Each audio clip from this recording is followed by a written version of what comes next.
আসসালামু আলাইকুম প্রিয় দর্শক, আপনারা জানেন যে কিছুদিন আগে ডক্টর মোহাম্মদ ইউনূস যখন জাতিসংঘ সাধারণ পরিষদে যুক্তরাষ্ট্রে গিয়েছিলেন, সেখানে ওনার সঙ্গে বেশ কয়েকটা মানবাধিকার বিষয়ক আন্তর্জাতিক সংস্থার সঙ্গে ওনার বৈঠক হয়েছিল এবং সেখানে নানা রকম বিষয়ে আলাপ আলোচনা হয়েছিল। সেই আলাপ আলোচনার প্রেক্ষিতে রিসেন্টলি আজকেই আমরা জানতে পারলাম যে 6টা সংস্থা ডক্টর ইউনূসকে একটা চিঠি লিখেছেন। সেই সংস্থাগুলি হলো Civicus, Committee to Protect Journalist, Fortify Rights, Human Rights Watch, Robert F Kennedy Human Rights, Tech Global Institute. এই 6টা সংগঠন মিলে একসঙ্গে একটা যৌথ চিঠি লিখেছেন ডক্টর মোহাম্মদ ইউনূসকে এবং সেখানে তারা বলেছেন যে বাংলাদেশের মানবাধিকার পরিস্থিতির সামনে কীভাবে কী করা উচিত না, এবং তাদের চোখে কোনগুলো সমস্যা মনে হচ্ছে, কোনগুলি বিষয়ে তাদের আপত্তি আছে, এগুলো তাদের অবজারভেশনগুলো ওই চিঠিতে ওনারা তুলে ধরেছেন এবং তারপর তারা সেখানে 12টা সুপারিশ করেছেন। এই সংস্থাগুলো এই চিঠিটা, এই সুপারিশগুলো এগুলো প্রকাশিত হয়েছে হিউম্যান রাইটস ওয়াচের যে ওয়েবসাইট আছে সেখানে। তো এই চিঠির অন্যান্য বিষয়, অনেক বিষয় নিয়ে আলোচনা করা হয়েছে। দেশের মানবাধিকার পরিস্থিতি নিয়ে আলোচনা করা হয়েছে, গণমাধ্যমের যে স্বাধীনতা সেটা নিয়ে আলোচনা করা হয়েছে, রাজনৈতিক কর্মীদেরকে বিভিন্নভাবে যে হেনস্থা করা হচ্ছে নানা রকম মিথ্যা মামলা দিয়ে, সেইগুলি নিয়ে বলা হয়েছে। অনেক কিছু আছে। আবার কিছু কিছু ক্ষেত্রে ডক্টর ইউনূসের কিছু প্রশংসাও করা হয়েছে। তো প্রশংসাগুলো আপনারা পড়ে নিন, সমালোচনাগুলোও পড়ে নিন। আমি এত লম্বা আলাপ করতে 12টা নিয়ে আলোচনা করতে গেলে তো অনেকক্ষণ সময় লাগবে। অতক্ষণ সময় আপনারাও দিবেন না, আমিও নিতে পারবো না। আমি কেবল 2টো পয়েন্ট নিয়ে কথা বলবো, যে 2টো পয়েন্ট নিয়ে আমি অনেক দিন ধরেই কথা বলে আসছি। সেটার একটা হলো এই যে মামলা মোকদ্দমা, এক একটা মামলায় 200-300 লোককে বাদী করা হচ্ছে। একটা হত্যা মামলা হয়েছে, আপনি 40 জন আর্টিস্টকে মামলায় বাদী করে দিলেন। হত্যা মামলা না, মিরপুরে একটা ঘটনা বলি, মিরপুরে একটা হত্যা প্রচেষ্টা মামলা হয়েছে, তাকে নাকি হত্যা করার জন্য পরিকল্পনা করা হয়েছিল। সেই মামলায় 1 নম্বর আসামি হলো শেখ হাসিনা, 2 নম্বর আসামি হলো আসাদুজ্জামান কামাল, স্বরাষ্ট্রমন্ত্রী ওই সময়ের, এবং সেখানে 40-50 জন শিল্পীকে দেওয়া হয়েছে। আরেকটা মামলা হলো উত্তরাতে, সেখানে 50-60 জন সাংবাদিকের নাম দিয়ে দেওয়া হয়েছে, এরা সবাই আসামি। এবং সমস্যাগুলি কি হয়েছে, এরা যেই সঙ্গে একটা ষড়যন্ত্রে এতজন সাংবাদিক কখনো একটা হত্যা প্রচেষ্টা মামলায় থাকতে পারে? এটা হয়? ওটা তো হয় না। তারপর দিয়েছে এবং তাদের বিরুদ্ধে এখন চলছে হয়রানি।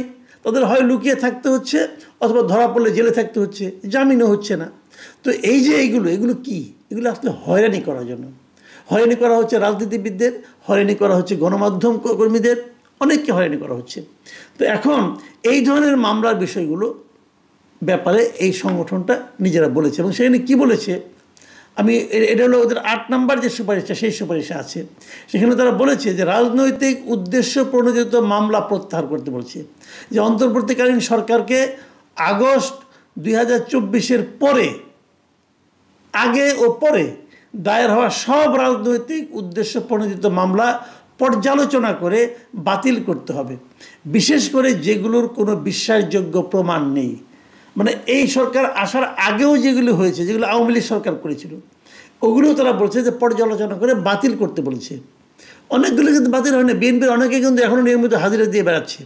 আওয়ামী লীগ আমলে করা মামলায় বিএনপির অনেক লিডার এখনও কিন্তু আদালতে যে হাজিরা হচ্ছে। কি দরকার? এগুলো একটা পর্যালোচনা করে বাতিল করে দেন।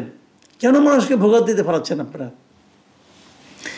আর পরে যেগুলো হয়েছে এগুলো তো আপনারা সবাই জানেন, যে একটা মামলা হত্যা প্রচেষ্টা, অমুকের গুলি লাগছে, অথবা অমুকের ছড়া গুলি লাগছে, ওই মামলায় হয়তো 200 লোককে আসামি করছেন। আসামি হতে পারে, আপনি 5 জন 10 জনকে করেন, 200 লোক মিলে এটা কাজ করছে, এটা কি হয় নাকি? এটা কি বিশ্বাসযোগ্য? কেউ বিশ্বাস করবে না। এবং মাঝখানে আমরা দেখলাম, ওই জেডাই খান পান্না নামে একটা মামলা করা হয়েছিল। জেডাই খান পান্না বাদীকে জিজ্ঞাসা করা হয়েছে, আপনি কি জেডাই খান পান্নাকে চেনেন? উনি তাকে চেনেও না। তো আপনি তাহলে যাকে চেনেন না তার নাম কি করে দিলেন? আমাকে উকিলরা বলেছে। উকিলগুলি কারো বিএনপি এবং জামাতের উকিলরা নাকি তাকে প্ররোচিত করেছে এই নামগুলি বসানোর জন্য। তো বোঝাই যায় এই সমস্ত ক্ষেত্রে আমি বলেছিলাম যে যারা এই মামলাগুলি করতে পরিচিত করে সেই লোকগুলিকে আগে ধরা উচিত, ধরলেই এই ধরনের মামলা থেমে যেত। কিন্তু আমাদের খুব বিজ্ঞ আইন উপদেষ্টা উনি বলেছেন যে জনগণ যেহেতু মামলা করার অধিকার আছে, কিছু বলা যাবে না। তো মামলা করার অধিকার জনগণের আছে, আদালতের জামিন দেওয়ার অধিকার আছে। যে এই সমস্ত জনগণ, উকিল, বিএনপির উকিল, জামাতের উকিল, ওনারা তাদের অধিকার পালন করতেছেন, আর বিচারক কেন জামাতের অধিকারটা, আপনার জামিন দেওয়ার অধিকারটা তারা কেন পালন করেন না? এটা অবশ্য বলা বড় কঠিন, এটা আইন উপদেষ্টা বলতে পারবেন। যাই হোক, এগুলি চলছে। 9 নম্বর যে প্রস্তাবটা তাদের ছিল, সেই প্রস্তাবটা একটু গুরুত্বপূর্ণ, ওইটা আমি আসলে পড়ে শোনাচ্ছি এখন। 9 নম্বর প্রস্তাবে বলা হয়েছে যে আওয়ামী লীগের উপর যে নিষেধাজ্ঞা আছে সেটাকে প্রত্যাহার করতে বলা হয়েছে, এবং সেখানে বলা হয়েছে যে সন্ত্রাস বিরোধী আইনের আওতায় আওয়ামী লীগের কার্যক্রমে যে সামগ্রিক নিষেধাজ্ঞা দেওয়া হয়েছে তা অবিলম্বে প্রত্যাহার করতে হবে।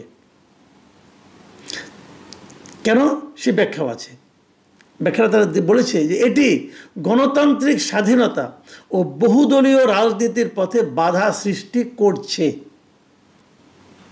এবং কথা বলতে যে তারা জাতিসংঘের যে একটা ওদের যে একটা গ্রুপ আসছিল, ফ্যাক্ট ফাইন্ডিং একটা প্রতিবেদন তারা দিয়েছিল, যে এই বছরের জানুয়ারিতে তারা এসে ফেব্রুয়ারিতে প্রতিবেদন দিয়েছিল। সেই প্রতিবেদনের কথা তারা উল্লেখ করেছে। তারা বলেছে যে জাতিসংঘের ফেব্রুয়ারি 2025 সালের ফ্যাক্ট ফাইন্ডিং প্রতিবেদনে বলা হয়েছে গণতান্ত্রিক পুনঃপ্রতিষ্ঠার স্বার্থে রাজনৈতিক দল নিষিদ্ধ করা থেকে বিরত থাকতে হবে। অর্থাৎ যদি দেশে আপনি একটা গণতান্ত্রিক শাসনের প্রতিষ্ঠা করতে চান, পুনরুত্থান ঘটাতে চান, তাহলে আপনাকে রাজনৈতিক দলকে নিষিদ্ধ করে আর যাই হোক গণতন্ত্র প্রতিষ্ঠা করা যায় না। অনেকে মন খারাপ করতে পারেন যে না, করতে হবে, ফ্যাসিবাদ, অমুক তমুক, আপনি যা ইচ্ছা তাই বলেন, কোনো সমস্যা নেই, এটা আপনার অধিকার, আপনার গণতান্ত্রিক অধিকার। কিন্তু তার সমালোচনা করারও আমাদের গণতান্ত্রিক অধিকার। এই যে কাজটা করেছেন, কেন করেছেন? বলেছেন কি আওয়ামী লীগের বিচার হবে, করেন বিচার, বিচারে কোনো আপত্তি নাই, বিচার করেন। তো বিচারটা শুরু করেছেন, মামলা হয়েছে কোনো আওয়ামী লীগের বিরুদ্ধে? এখনো হয় নাই। কেন হয় নাই? আপনি মামলা করেন, মামলা করে যদি বিচার বিভাগীয় সিদ্ধান্ত হয় যে আওয়ামী লীগকে নিষিদ্ধ করতে হবে, করেন, আমার তো কোনো আপত্তি নাই। কিন্তু আপনি নির্বাহী আদেশে বিচার হবে কথা বলে আওয়ামী লীগের সমস্ত ধরনের রাজনৈতিক কার্যক্রম স্থগিত করে রেখেছেন, এটা আপনি অন্যায় করেছেন, এটা আপনি অন্যায় করেছেন, এটা ঠিক করে নাই। এই কথাটাই কিন্তু ওরা বলছে, এবং ওরা বলছে যে এই নিষেধাজ্ঞা যেটা দেওয়া হয়েছে সেটা অবিলম্বে প্রত্যাহার করতে হবে। প্রত্যাহার হবে এই দেশে? অবিলম্বে প্রত্যাহার করা সম্ভব? আওয়ামী লীগের নিষিদ্ধ করার পিছনে দাবিটা মূলত কাদের ছিল? হাসনাত আবদুল্লাহ এবং তার মধ্যে কিছু কিছু লোকজন তার সঙ্গে মিলে তারা এই দাবিটা তুলেছিল। যারা দাবি তুলেছিল রাজনৈতিক বিচারে এই বাংলাদেশের জনগণের মধ্যে তাদের অবস্থান কোথায় এখন? কাজেই কে দাবি তুললো, কীভাবে দাবি তুললো, সেটা ইম্পর্টেন্ট না। ইম্পর্টেন্ট হলো আপনার লক্ষ্যটা কি। আপনার লক্ষ্য হলো দেশকে গণতান্ত্রিক ধারায় ফিরিয়ে আনা, এবং সেটা করার ক্ষেত্রে আপনি পলিটিক্যাল পার্টিকে নিষিদ্ধ করে গণতন্ত্র প্রতিষ্ঠা করা যায় না। এ কথাটা শুরুর থেকে আমি বলছি।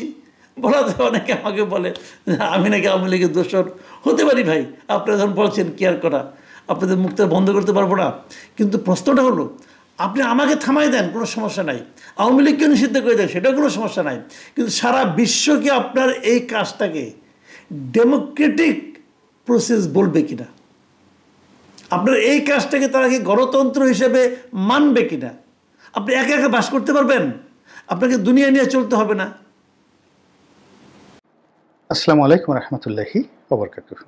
সম্মানিত দর্শক, আজকে যে প্রসঙ্গটি নিয়ে আলোচনা করব, এতে করে আমার যারা বিএনপির বন্ধু, বিশেষ করে যারা নমিনেশন পাবেন শতভাগে নিশ্চিত হয়ে গেছেন এবং নির্বাচনের জন্য আট ঘাট বেঁধে মাঠে ময়দানে ঘুরে বেড়াচ্ছেন, ইতিমধ্যে অনেক টাকা পয়সা খরচ করেছেন, তারা নিঃসন্দেহে আহত হবেন আর আমার প্রতি কিছুটা হলে বিরূপ হবেন।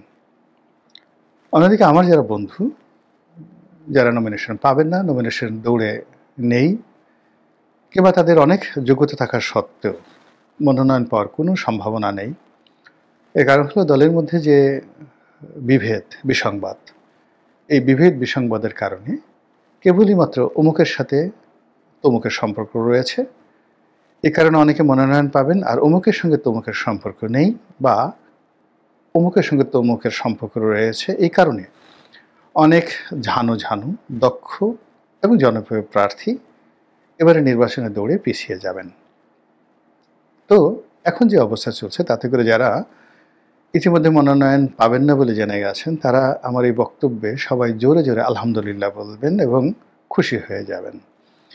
কিন্তু আমি আজকে যে কথাগুলো বলছি, আজকে খুব ডাইরেক্টলি এই কথাগুলো বলছি, কিন্তু এর আগে নানাভাবে আমি আকার ইঙ্গিতে বলার চেষ্টা করেছি এবং সেটাই আসলে আলটিমেটলি ঘটতে চলেছে। প্রথম কথাটা হলো যে এখন যে অবস্থা চলছে সেই অবস্থাতে বিএনপির ক্ষমতায় আসার সম্ভাবনা 1%। সামনে নির্বাচন হলেই বিএনপি ক্ষমতায় আসবে, কিন্তু নির্বাচন হওয়াটা 99% অনিশ্চিত, আর নির্বাচন হওয়ার সম্ভাবনা 1%। দ্বিতীয়ত, যদি বিএনপি ক্ষমতায় আসে সেক্ষেত্রে 6 মাস থেকে 1 বছর ক্ষমতায় থাকাটা তাদের জন্য 1% সম্ভাবনা, আর 6 মাস থেকে 1 বছরের আগেই ক্ষমতা থেকে পদচ্যুত হওয়ার সম্ভাবনা 99%। এটা আমার কাছে ব্যক্তিগতভাবে মনে হচ্ছে, আল্লাহ মাফ করুক, মানে হয় কি, মানুষের যে চিন্তা এবং চেতনা, বা আমি যে কথাগুলো বলছি সে কথাগুলো কিভাবে আসে আমার মস্তিষ্ক থেকে, আমার মন থেকে, আমার চিন্তা চেতনা থেকে, আমার অভিজ্ঞতা থেকে, আমার লেখাপড়া থেকে, আমার দৃষ্টিভঙ্গি থেকে, সব মিলিয়ে যখনই আমি কোনো বিষয়টা চিন্তা করি বা একটা হেডলাইন তৈরি করি, অটোমেটিকলি মানুষের যে গঠন প্রণালী, তার মস্তিষ্ক, তার মন, তার হৃদয়, তার পারিপার্শ্বিক অবস্থা আল্লাহ যেভাবে তৈরি করেছেন, সব মিলিয়ে এই কথাগুলো, কালাম, কথার আরবি শব্দ হলো কালাম, আল্লাহই এই কথাগুলো মানুষের মুখ দিয়ে বের করে দেন। কখনো কাউকে দার্শনিক বানান, কখনো কাউকে বুদ্ধিজীবী বানান, কখনো কাউকে বদমাশ বানান। আমার অবস্থান নিয়তে কী রেখেছে আল্লাহ রাব্বুল আলামিন আমি জানি না, কিন্তু আমি বলে যাচ্ছি আমার মতো করে। এবং আজকের দিন পর্যন্ত, আমার এই জীবনে আজকের এই দিন পর্যন্ত মোটামুটি একজন মানুষ এই জীবনে বাংলাদেশের প্রেক্ষাপটে দুটো ডাল ভাত খেয়ে যতটা সম্ভব ভালো থাকা সম্ভব, আল্লাহ আমাকে ঠিক সেই পর্যায়ে রেখেছে। আফসোস করার মতো, রিগ্রেট করার মতো, অসন্তুষ্টি প্রকাশ করার মতো আমার জীবনে একটা সিঙ্গেল ঘটনা নেই। তো সেই দিক থেকে আপনারা যারা সমালোচনা করবেন, আপনারা যারা দ্বিমত পোষণ করবেন, অবশ্যই আপনাদের স্বাধীনতা আছে, কিন্তু প্লিজ বি কাইন্ড। আপনারা বোঝার চেষ্টা করুন যে আমি সারা জীবন যে পড়াশোনা করেছি, বিশ্ববিদ্যালয় থেকে শুরু করে দেশের বাইরে যেখানে পড়াশোনা করেছি, ক্লাসের শিক্ষক থেকে আমার যারা শিক্ষার্থী বা সহপাঠী, বন্ধু এবং বান্ধবী ছিলেন, যদি ক্লাসে 1, 2, 3 জন ভালো ছাত্র, সেই একেবারে প্রথম থেকে শেষ পর্যন্ত তারা মনে করতেন কাউকে, তাদের মধ্যে আমি অবশ্যই সবসময় ছিলাম। এরপরে কর্মজীবনের সফলতা যদি চিন্তা করেন, আমার যে বয়স, আমার যে বন্ধুবান্ধব, আমার এই জেনারেশনে কাউকে আপনি খুঁজে পাবেন না বাংলাদেশে যারা বলবে যে আমরা গোলাম মাওলা রনির চাইতে অর্থনৈতিকভাবে, সামাজিকভাবে, রাজনৈতিকভাবে, তারপরে লেখালেখিতে, ইভেন এই যে এখন টকশো করছি, টকশোতে, এই যে এখন ইউটিউব করছি, ইউটিউবিংয়ে আমরা তার চেয়ে এগিয়ে আছি, বা তিনি যে সমস্ত কথাবার্তা বলেন, ইট ইজ অটলেস, ভ্যালুলেস, আপনি পাবেন না। তো কাজেই যেখানে এই একটা সামাজিক অবস্থান থেকে একজন মানুষ এভাবে কথাবার্তা বলে, এটা মনোযোগ সহকারে শুনুন, এরপর আপনি লিখে রাখুন। ঘটতেও পারে, নাও ঘটতে পারে, কিন্তু এটাকে ইগনোর করবেন না। ইগনোর করতে গেলে আপনার জীবনের একবার যদি আপনি যে কোনো একটা বিষয় ইগনোর করেন, তাহলে দেখা গেল আপনার জীবনের অনেক গুরুত্বপূর্ণ বিষয় আপনার সামনে আসবে। ওই অভ্যাসের কারণে আপনি ইগনোর করতে শিখে যাবেন। শেখ হাসিনাকে উদ্দেশ্য করে সে 2012 সন থেকে ক্রমাগতভাবে আমি যে কথাগুলো বলেছি, বিশ্বাস করেন প্রতিটি ঘটনা তার জীবনে ঘটেছে। যে সকল আওয়ামী লীগের নেতাদের সম্পর্কে যে সকল কথাবার্তা বলেছি, সব ঘটনাগুলো ঘটেছে। আবার গত 1 বছর ধরে বিএনপি সম্পর্কে যে সকল কথাবার্তা বলেছি, সব ঘটনাগুলো ঘটে গেছে ইতিমধ্যে, এবং বাকিগুলো আরও ঘটবে। একে একে বলি। বিএনপি ক্ষমতা আসছে না, কেন আসছে না? এর কারণে যে কারণে বিএনপি ক্ষমতা থেকে চ্যুত হয়েছিল, ঠিক সেই ঘটনাগুলোই আবার তাদের সঙ্গে ঘটছে। দুর্নীতিবাজরা তাদের উপর প্রশ্রয় পাচ্ছে এবং 2001 থেকে 2006 পর্যন্ত যে সকল দুর্নীতিবাজ, যে সকল মন্দ লোকরা তাদের সঙ্গে ছিল এবং তাদের মধ্যে যারা জীবিত আছেন তারা অতীতের যে কোনো সময়ের চাইতে আরও ম্যাটিকুলাসলি, আরও শক্তি নিয়ে, আরও কৌশল নিয়ে অপকর্ম করে যাচ্ছে। আর এখানে সমস্যা হলো 2001 থেকে 2006 বিএনপি যখন ক্ষমতায় ছিল তখন তার দুর্নীতিবাজের উপর তার যে নিয়ন্ত্রণ ছিল তার লক্ষভাগের 1 ভাগ নিয়ন্ত্রণ এখন তাদের নেই। এটা হলো তাদের ক্ষমতায় না আসার প্রথম কারণ। দ্বিতীয় কারণ হলো বিএনপির বিপদের সময় যে সকল নেতাকর্মী তাদের সঙ্গে ছিলেন,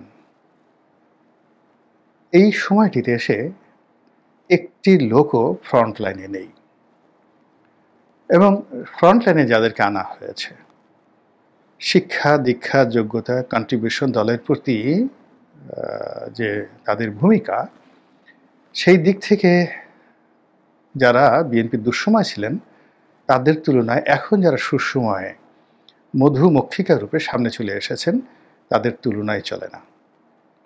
দ্বিতীয়ত, বিএনপির খুব দুঃসময়গুলোতেও যাদের বিরুদ্ধে কোনো বদনাম হয়নি, যেমন ধরুন মির্জা ফখরুল সাহেব কিংবা গয়েশ্বর বাবু কিংবা ধরুন সেই যাকে বলা ডক্টর মঈন খান, আপনি দেখুন তো যে 2006 থেকে এই পর্যন্ত তাদের বিরুদ্ধে কটা বদনাম হয়েছে।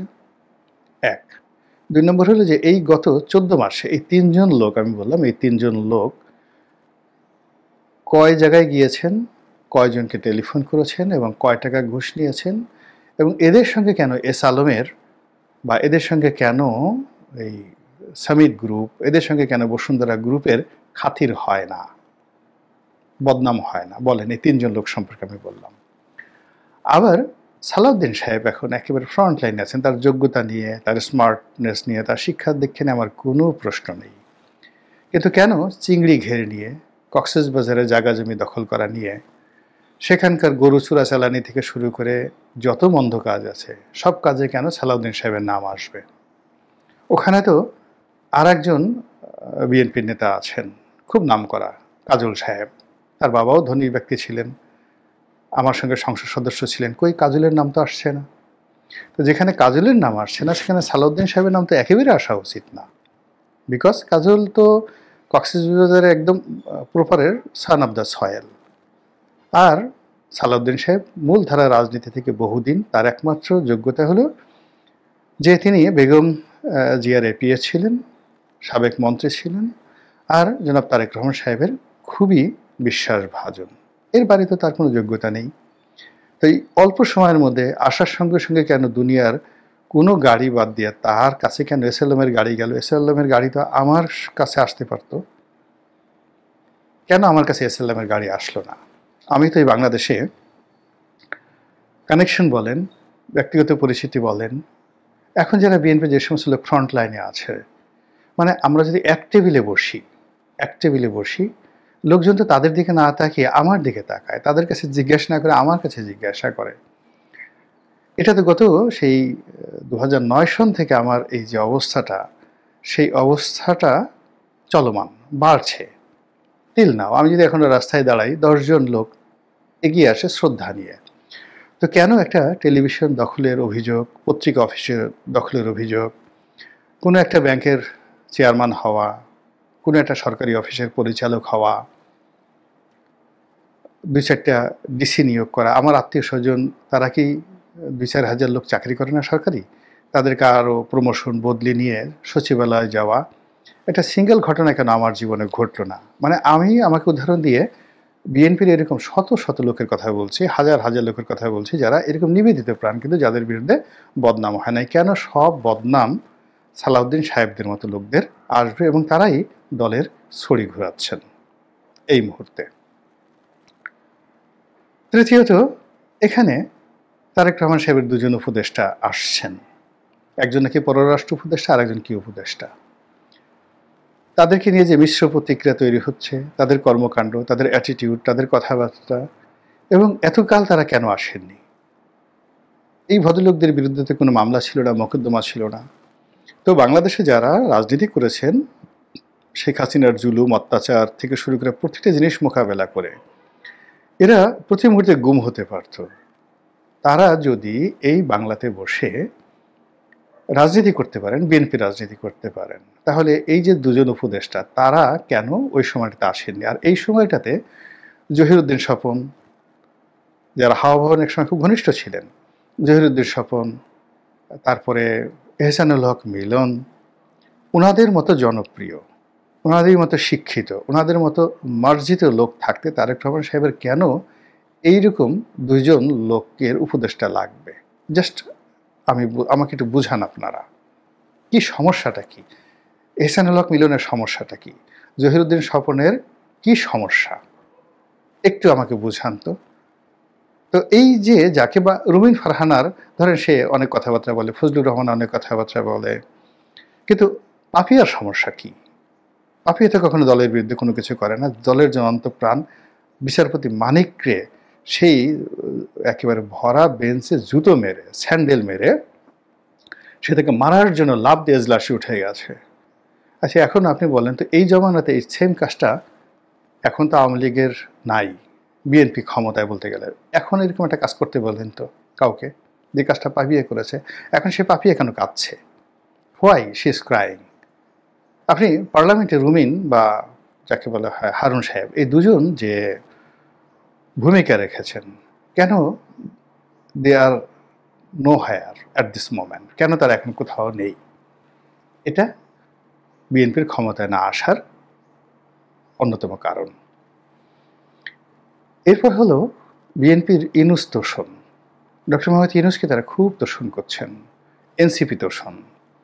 বিশ্বাস করেন, ক্ষমতা কোনোদিন হাতে পায়ে ধরে ক্ষমতাও পাওয়া যায় না। আর তোমার পায়ে ধরি, মিনতি করি, ওই সে আব্দুল করিমের গান, প্রাণবন্ধু হইল না আমায়, এই মিনতি করি গো প্রাণবন্ধু হইল না আমায়। তো মানে গান করে, তারপরে মিনতি করে, কোনো প্রেমিকার পা ধরে কারো প্রেম পাওয়া গিয়েছে, এটা হয়নি। বরং তাচ্ছিল্য জুটেছে, অপমান জুটেছে। আপনার প্রতি যতটুকু আকর্ষণ থাকে, আপনি যত বেশি অবনত হবেন, সেই আকর্ষণটা আরও কমতে থাকে এবং বিরক্তিকর পর্যায়ে চলে যায়।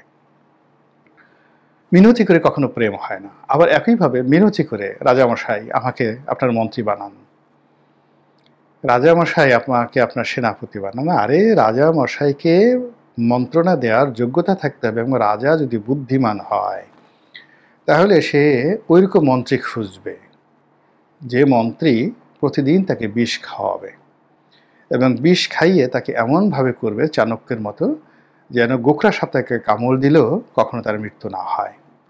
এইরকম মন্ত্রী দরকার, চাণক্যের মতো মন্ত্রী দরকার, ম্যাকিয়াভেলির মতো মন্ত্রী দরকার। এটা দয়াময় করে হবে না। আমি যে আমার চরিত্র নাফিতের মতো, আমার চরিত্র মুচির মতো আপনার জুতাটা আমি খুব সুন্দর করে পালিশ করে দেব, আমার চরিত্র মানে যাকে বলে মালাকারের মতো, আমি সকালবেলা আপনার জন্য ফুলের মালা গাঁথবো, আমার চরিত্র মালির মতো আমি আপনার বাগান পরিষ্কার করবো, আমার চরিত্র ড্রাইভারের মতো আমি নিজ হাতে আপনাকে ড্রাইভার হয়ে আপনার গাড়ি চালাবো, আমাকে মন্ত্রী বানান। যে রাজা এরকম লোক খোঁজে মন্ত্রী হওয়ার জন্য, সে রাজার মৃত্যু ছাড়া আর অনিবার্য মানে অপমৃত্যু ছাড়া তার আর কোনো বিকল্প পথ নেই। তাহলে এই যে অতি তোষণ, তারা ক্ষমতায় যাওয়ার জন্য এবং ইউনূস সাহেবকে রাজি খুশি করার জন্য যেভাবে অবনত হচ্ছেন, ইংরেজিতে যেটিকে বলা হয় ডেন্ট অ্যান্ড বেন্ট, মানে একেবারে ঠোসকা পড়ে গেছে, তারপরে শেষে বাঁকা হয়ে গেছে, ঠিক সেই ডেন্ট অ্যান্ড বেন্ট এই জিনিসটি এখন বিএনপি হচ্ছে, যার ফলাফল অবশ্যই অবশ্যই নেতিবাচক হবে। একেবারে সর্বশেষ হলো, বিএনপির প্রায় সবাই ভয় পাচ্ছে, অজানা ভয়, আর্মির ভয়, তারপর শেখ হাসিনার ভয়, আওয়ামী লীগের ভয়, জামাতের ভয়, এনসিপির ভয়, ডক্টর ইউনূসের ভয়, নিজের দলের বিদ্রোহী প্রার্থীদের ভয়, ভারতের ভয়, আমেরিকার ভয়। মানে আপনি যদি তাদের আত্মবিশ্বাসকে আনেন, যে বিএনপির এই মুহূর্তে আত্মবিশ্বাসের যে সেক্টরগুলো রয়েছে, কটা সেক্টর তাদের আছে, একটা জায়গাতে আপনি তাদের আত্মবিশ্বাস দেখতে পাবেন না যে গত 14 মাসে 14 দিন অন অ্যাভারেজে তারা একটা কথা বলে একটা বিশ্বাস স্থাপন করে তারা সেটার উপরে স্থির ছিল এবং স্লো অ্যান্ড স্টেডি গতিতে তারা সেখানে এগিয়ে গিয়েছে। একটা সিঙ্গেল জিনিস পাবেন না। আর যদি আপনি দেখেন তাদের কথা পরিবর্তন, ভয় পাওয়া, আতঙ্কগ্রস্ত হওয়া, সমঝোতা করা, মাথা নোয়ানো, এই জিনিসগুলো দেখেন, তাহলে দেখবেন পরতে পরতে প্রায় প্রতিদিন তারা এই কাজগুলো করছেন। একেবারে সর্বশেষ সেটি হলো তারা কৌশল অবলম্বন করতে চাচ্ছে কাজের চাইতে বেশি। সবসময় কাজ বেশি করতে হয়। কাজ করার জন্য যতটুকু কৌশল দরকার, ফলাফলের জন্য যতটুকু কৌশল দরকার সেটা অপরিহার্য। কিন্তু আপনি কোনো কাজ করবেন না, কিন্তু শুধু কৌশল করবেন। কাজ করবে সবাই, আর আপনি শুধু কৌশল করবেন, আর এমনি এমনি সেই জিনিসগুলো এসে যাবে, তার সেটা কখনো হয় না। ছোট্ট একটা উদাহরণ দিয়ে ভিডিও শেষ করব। আলাউদ্দিন খিলজি, আপনারা নাম জানেন সবাই, ভারতের বিখ্যাত সম্রাট। তার চাচা জালালউদ্দিন খিলজি তার শ্বশুরও বটে। তো আলাউদ্দিন খিলজি যুদ্ধ করে বেড়ায়, আর জালালউদ্দিন খিলজি আলাউদ্দিনের উপর নির্ভর করে সেই পায়ের উপর পা তুলে বিলাসিতা করে। আলাউদ্দিন খিলজি একের পর এক জয় করে এবং সে লুণ্ঠন করে অর্থ সম্পদ এনে পুরো দিল্লির যে জালালউদ্দিন খিলজির যে মসনদ সেটাকে একদম ভরপুর করে দেয়। এবং সর্বশেষ সে দেবগিরি জয় করে এবং সীমাহীন ধনসম্পদ অধিকার করে। তখন জালালউদ্দিন খিলজির যারা সন্তান, তার স্ত্রী, তারা সবাই তাকে বারবার বলছিল যে দেখো, এ কিন্তু বাড়াবাড়ি করছে, তো একে বন্ধ করো আর এর থেকে দূরে থাকো, আর এর উপর তোমার নির্ভরতা কমাও। কেননা সে 10 টাকা চুরি করছে, তোমাকে 2 টাকা দিচ্ছে, 8 টাকা সে মেরে দিচ্ছে, এই 8 টাকা তোমার বিরুদ্ধে ব্যবহার করার জন্য। তো তিনি উত্তর দিয়েছিলেন যে দেখো, যুদ্ধের ময়দানে আলাউদ্দিন তলোয়ার চালায়, আর তার তলোয়ার দ্বারা যেটা অর্জিত হয়, আমি এখানে বসে বসে মুখ চালাচ্ছি, কথা বলছি, আর এর মুখ দিয়ে খাবার খাচ্ছি। তো কাজেই আলাউদ্দিন সম্পর্কে কোনো কথাবার্তা বলবা না। ইতিহাস সাক্ষী, তিনি এই কথা যখন বললেন, উইদিন 6 মান্থ সেই আলাউদ্দিনের হাতেই তার মৃত্যু হয়েছিল। এই হলো বাস্তবতা। তো কাজেই গুলিস্তানে চাঁদা উঠবে, টেকনাফে চাঁদা উঠবে, উখিয়াতে চাঁদা উঠবে, চকরিয়াতে চাঁদা উঠবে, চট্টগ্রামে চাঁদা উঠবে, কারওয়ান বাজারে চাঁদা উঠবে। আর যে সকল চাঁদাবাজ এ সকল চাঁদা তুলে আপনাকে দিবে, আমাকে দিবে, আর আমরা বসে বসে খাবো আর তাদের উপর আধিপত্য বিস্তার করবো, এটা কোনো দিন হয় না। এই চাঁদাবাজরাই আপনাকে আমাকে একদিন খেয়ে দেবে। প্রধানমন্ত্রী শেখ হাসিনার বিরুদ্ধে বাংলাদেশের আইসিটি ট্রাইব্যুনালে চলমান মামলা শেষ পর্যায়ে একটি মামলা, এরপরে আরো অসংখ্য মামলা রয়েছে। সে মামলাতে অসংখ্য আসামি রয়েছে, বিশেষ করে যারা সাবেক মন্ত্রী, এমপি, রাজনৈতিক নেতা, শিক্ষক, সাংবাদিক, বুদ্ধিজীবী, বিচারক, তারা সেই মামলায় আসামি।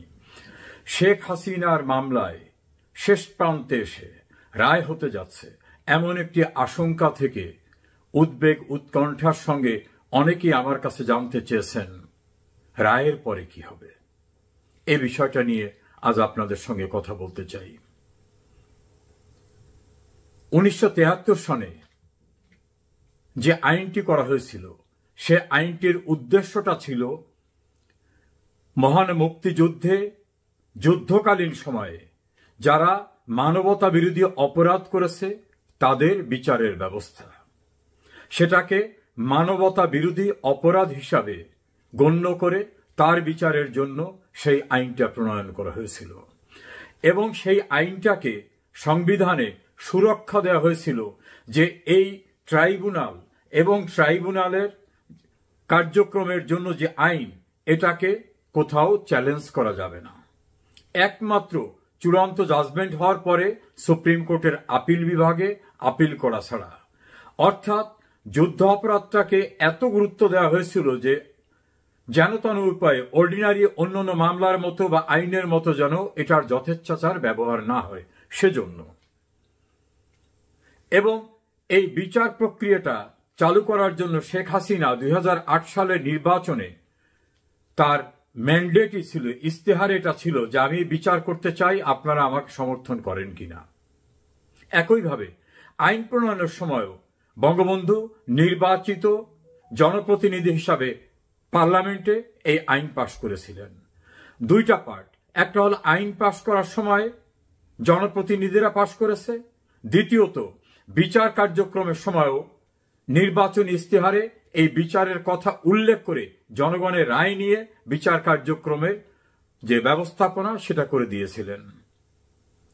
এখন 2024 সালে শেখ হাসিনাকে রাষ্ট্র ক্ষমতার থেকে সুপরিকল্পিত ষড়যন্ত্রের মাধ্যমে সরিয়ে দেওয়ার পরে ওই যে 71-এর পরাজিত শক্তি, যারা অপমান মেনে নিতে পারে নাই পরাজয়ের, দ্বিতীয়ত শেখ হাসিনা ক্ষমতায় যাওয়ার পর যাদের বিচার করেছিলেন তারা, এবং তাদের স্বার্থান্বেষী যে ব্যক্তিরা যারা সেদিন বিচারের মুখোমুখি হয়েছিলেন তারা সম্মিলিতভাবে প্রতিশোধ নেবার উদ্দেশ্যে শেখ হাসিনা এবং তার সহযোগীদের বিরুদ্ধে এই বিচার কার্যক্রম চালু করেছে।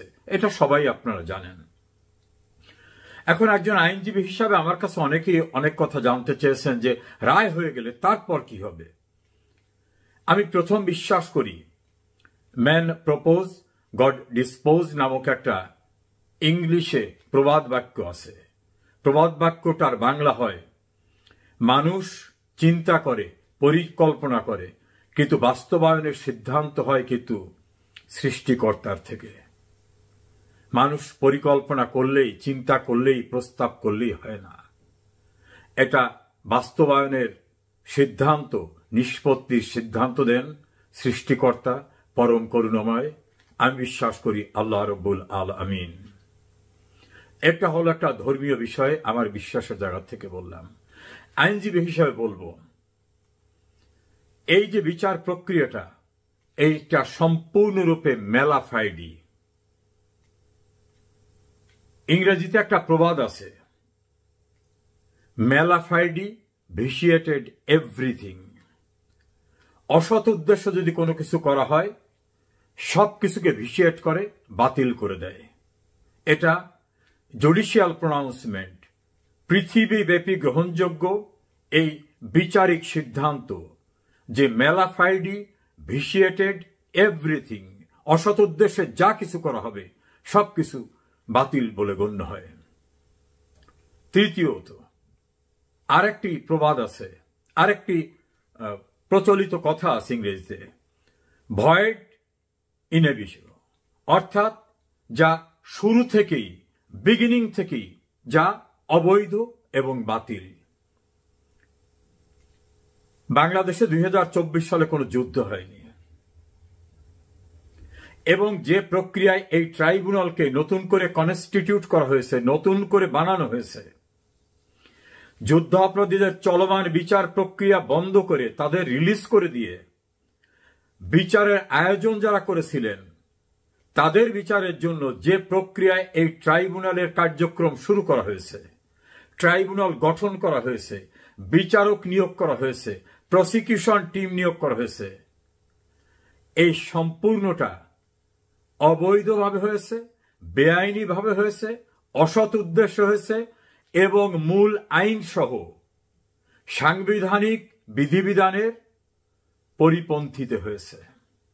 ফলে একেবারে শুরু থেকেই এটা অকার্যকর, অবৈধ, বেআইনি হিসাবে গণ্য হবে। এবং কাদের এখানে বিচার হবে সেটা কিন্তু আমাদের সুপ্রিম কোর্টে আপিল বিভাগে একজন যুদ্ধ অপরাধীর মামলার আপিলে পূর্ণাঙ্গ আপিল বিভাগ উল্লেখ করে বলেছেন যে এই আইন এবং এই বিচার ব্যবস্থা, এই ট্রাইব্যুনাল সবটি গঠিত হয়েছে যুদ্ধ অপরাধীদের বিচার করার জন্য।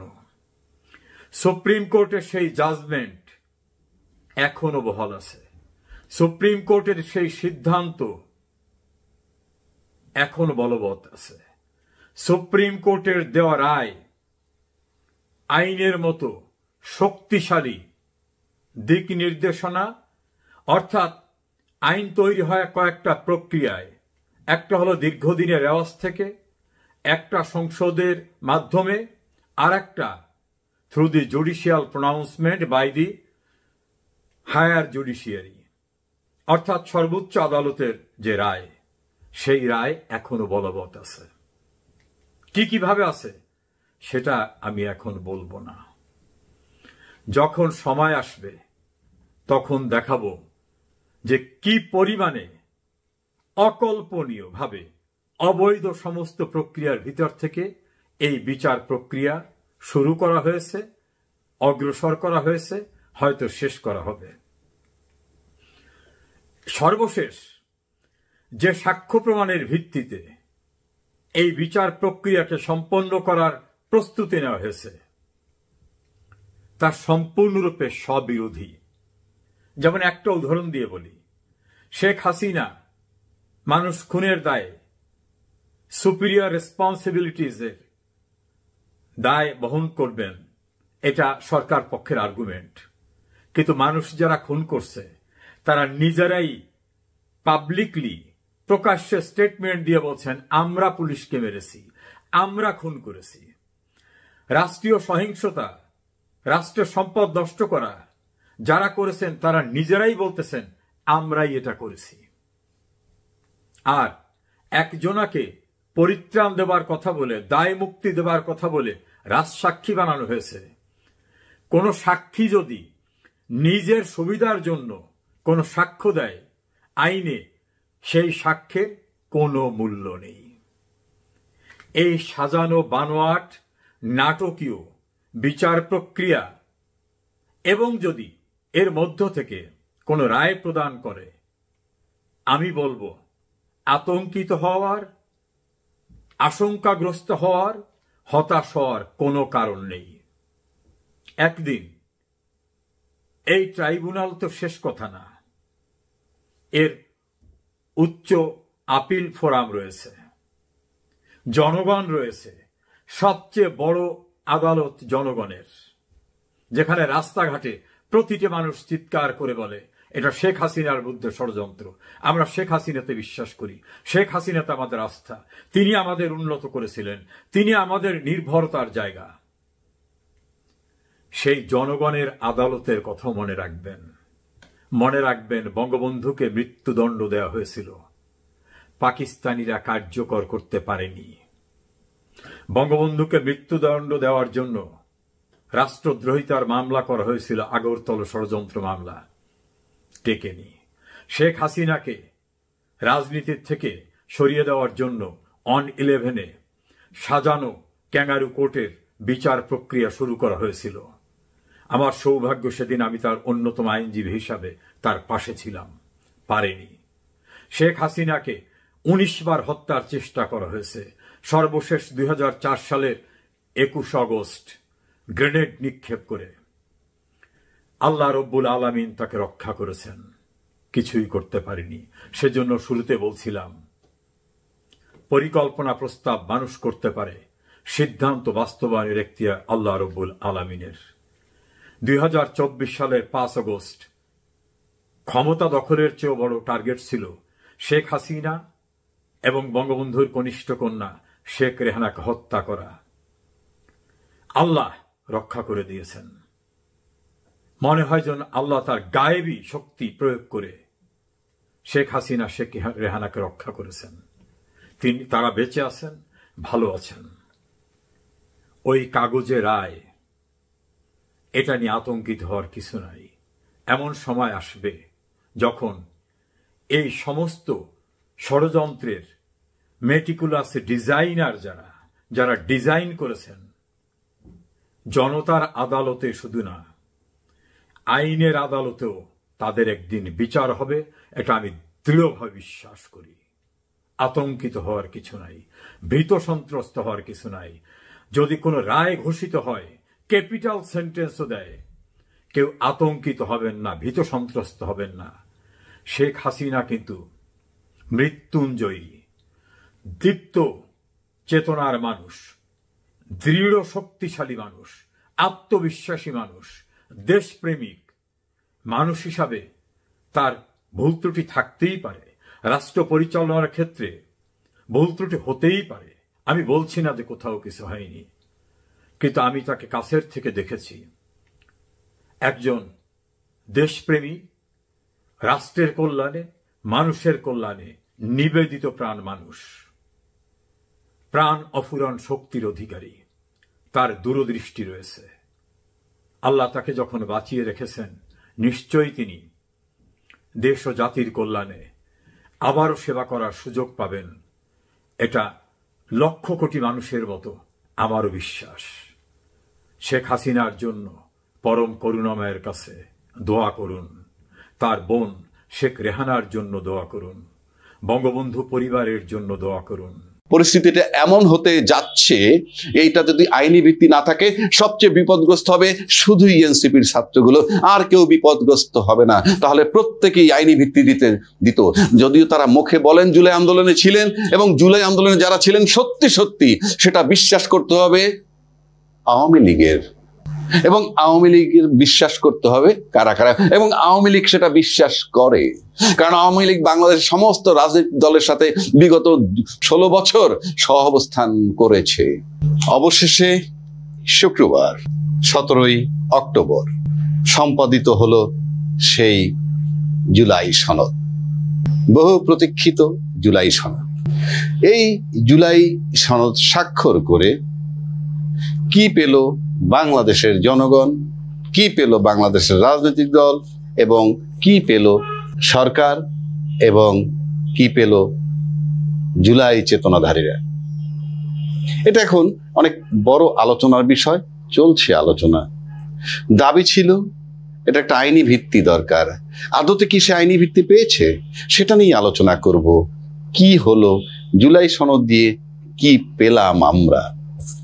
যারা এই জুলাই সনদে স্বাক্ষর করেছেন এবং যারা করেননি, এমন কোন সার্কেল নাই যারা দাবি করেননি যে তারা জুলাই চেতনা ধারণকারী, অথবা জুলাইয়ের যে গণ অভ্যুত্থান বা বিপ্লব অথবা আন্দোলন যা কিছু বলেন না কেন, সবাই নাকি সব দল মত নির্বিশেষে এটা নিয়ে সবাই শরিক হয়েছে। তাহলে জুলাই সনদে যারা স্বাক্ষর করেছে তারা সব জুলাই চেতনাধারী, এই তো অর্থ দাঁড়ায়। আর যারা স্বাক্ষর করেনি তারা এনসিপি, তখন যারা ছাত্র হিসেবে আন্দোলন করেছিল, তাহলে তারা কি জুলাই চেতনাধারী না? গোটা বাংলাদেশে কেউ বিশ্বাস করবে যে এনসিপির ছেলে পেলেগুলো জুলাই চেতনাধারী না? সুতরাং জুলাই চেতনাকে যারা অ্যালাউ করতে চায়নি, আমার মনে হয় তারাই ওখানে স্বাক্ষর করেছে। তার নয়তো ওদের স্বাক্ষর ছিল ম্যান্ডেটরি, এবং ওদের স্বাক্ষর ছাড়া জুলাই সনদটা হওয়াটা আমার কাছে ব্যক্তিগতভাবে যুক্তিযুক্ত নয়। কথাটা বললেই বলবে এনসিপির পক্ষপাতিত্ব করি, নো। কারণ আজকে যদি কোনোদিন যদি এই জুলাই চেতনা বিরোধী অর্থাৎ পতিত সরকার বিরোধী তারা পরীক্ষিত, এবং কোনোদিন যদি বিচার হয় এদের, তাহলে একমাত্র এদেরই বিচার হবে। কেননা জুলাই সনদে যেটা স্বাক্ষর করেছে সেটা শুধুই জনগণের সাথে প্রতারণা করা হয়েছে। সে কারণে এই প্রতারণার মাধ্যমে জুলাই চেতনাকে একটা কবর দেওয়ার একটা পায়তারা বলে আমার কাছে ব্যক্তিগতভাবে মনে হচ্ছে। কেন মনে হচ্ছে সেটা বলছি। জুলাই সনদ যারা স্বাক্ষর করেছেন, মঞ্চে উপবিষ্ট ছিল কতগুলো দল, তার ভিতরে বড় দল হিসাবে ছিল ওখানে বিএনপি এবং জামাত, এই দুই দল। এনসিপি ছিল না। গণফোরামের প্রধান কর্তা ডক্টর কামাল হোসেন, আর যাই হোক সে একটা হেভিওয়েট, সেই গণফোরামের লোক ওখানে ছিল, কিন্তু তারা স্বাক্ষর করেনি। তাহলে এই মুহূর্তে মনে হচ্ছে যে এনসিপির যারা স্বাক্ষর করেনি, এদিকে গণফোরাম স্বাক্ষর করেনি উপস্থিত থেকেও, টু সাম এক্সটেন্ট তারা, আমি জানি না কেন করেনি, কিন্তু মনে হইল এনসিপি কে তারা সমর্থন করেছে। পাশাপাশি যদি আমি যাই, যারা স্বাক্ষর করেছেন এখানে এই জুলাই সনদটাকে কি বলে আখ্যায়িত করেছে আলী রিয়াজ সাহেব? উনি বলছেন নাগরিকের সাথে রাষ্ট্র ও রাজনৈতিক দলের একটি সামাজিক চুক্তি। আর চুক্তি মানেই হচ্ছে যত দল এটার ভিতরে, যত পক্ষ এটার ভিতরে থাকবে, প্রত্যেকের এখানে একটা স্বার্থ থাকতে হবে। তাহলে যারা সরকার পক্ষে যিনি ছিলেন, যারা সরকার ছিলেন, তাদের স্বার্থ কি? তাদের স্বার্থ জুলাই সনদে স্বাক্ষর করবেন, তারপরে নির্বাচন হবে, ওনারা একটা সেফ এক্সিট পেয়ে যাবেন। কেননা জুলাই সনদে আইনি ভিত্তি শুরু থেকে দিতে চায়নি, এখনো দেওয়া হয়নি, তারপর এটা স্বাক্ষরিত হয়েছে। সে কারণে বলছি, যাদের চাপ বেশি, যারা দলে ভারী, তাদের প্রেসারে উপরে ভিত্তি করে এই জুলাই সনদ করে সরকার তার সেফ প্যাসেজ নিয়েছেন। আর যারা বড় দল হিসাবে এখানে স্বাক্ষর করেছেন পরিষ্কার নির্বাচনের দিকে আগাইতে চান এবং নির্বাচন করে ক্ষমতায় যাবেন, শুধু এটাই স্বপ্ন, আর কোনো স্বপ্ন নেই। আর জামাত ইসলামের কারবারটা হলো এরকম যে সব দিকে থাকবো, কেননা তার তো ব্লেমের অন্ত নাই তার বিরুদ্ধে। কখনো স্বাধীনতার বিপক্ষের শক্তি হয়ে যায়, কখনো মিত্র হয়ে যায় বিভিন্ন দলের। সুতরাং সে ওখানে স্বাক্ষর করেছে ঠিকই, কিন্তু বলে রেখেছে এটার আইনি ভিত্তি দরকার। আরো একটা ব্যাপার আছে, আজকে আবার তারা বলেছেন যে পিয়ার পদ্ধতি, তারপরে লেভেল প্লেইং ফিল্ড, এরকম 5 দফা তাদের যে দাবি ছিল সেগুলো তারা চলমান রাখতেছে। তার মানে ওই একই পথের পথিক সব। রাজনীতিতে শেষ কথা বলতে কিছু নাই, সকাল একটা বিকাল একটা, স্বাক্ষর দিছি তো কি হয়েছে, দাবি নিয়ে মাঠে থাকবো। আবার যারা ক্ষমতায় যাবে স্বাক্ষর দিয়েছে তো কি হচ্ছে, ক্ষমতায় গেলাম, এটা পালন করলাম না। মুদ্রা কথা, জুলাই চেতনাকে কেন যেন কবর দিতে চাচ্ছে সবাই। আর একটা বিষয়, এই যে যারা সই করেছে এখানে, বললামই তো যে বড় দুইটা দল প্রাথমিকভাবে তাদের দুইজন 4জন প্রতিনিধি ছিল, আর যারা ছিল তাদের স্বার্থ কি? তারা স্বাক্ষর করলেই কি আর না করলেই কি? তারা সব দল মিলে একত্র হলে 25টা দলে 25টা বাস লোক বললে তাদের সমস্ত নেতাকর্মী কাবার হয়ে যায়। তারা কেন করেছে স্বাক্ষর? না করলেও কিছু আসে না, করলেও কিছু আসে যায় না। সিম্পলি তারা করেছে বড় রাজনৈতিক দলের রাজনৈতিক অনুকম্পা পেয়ে এমপি হওয়ার জন্য। 25টা দলের থেকে যদি 25 জন এমপি হয় সেটা তাদের জন্য একটা বিশাল ব্যাপার, সেজন্য তারা স্বাক্ষর করেছে। আর যারা স্বাক্ষর করেনি এনসিপি, পরিষ্কার তারা বুঝিয়ে দিল এটা কোনো দায়বদ্ধতা নেই এই চুক্তির।